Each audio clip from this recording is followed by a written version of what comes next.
গ্রীষ্মের ছুটিতে যারা লন্ডনের এই সমুদ্র সৈকতটিতে না যেয়ে থাকবেন তারা কিন্তু মিস করবেন পৃথিবীর অপার সৌন্দর্যের মধ্যে একটি। লন্ডনে যত সুন্দর সুন্দর সমুদ্র সৈকত আছে তাদের মধ্যে এই বিচটিও একটি অন্যতম বিচ।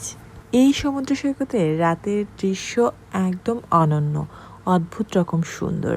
আর দিনের কথা নাই বললাম, দিনে তো আরও বেশি সুন্দর।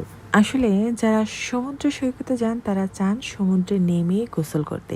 তো আমি বলবো এই সমুদ্রের পানি এত বেশি স্বচ্ছ এবং সুন্দর যা আপনার গোসল করার জন্য একদম উপযুক্ত। আপনি চাইলেই এখানে স্টে করতে পারেন। এখানে অনেক অনেক হোটেল আছে, কিন্তু হোটেলগুলো আগে থেকেই বুকিং দিতে হয়। আমার সৌভাগ্য হয়েছিল এই সমুদ্র সৈকতটিতে একদিন এক রাত্র থাকায়। তো রাতের সন্ধ্যার পরে আমি এর অপূর্ব দৃশ্য দেখে মুগ্ধ হয়েছিলাম। আর সৌভাগ্য হয়েছিল চন্দ্র স্নান দেখার জন্য। চন্দ্র স্নান কি জানেন?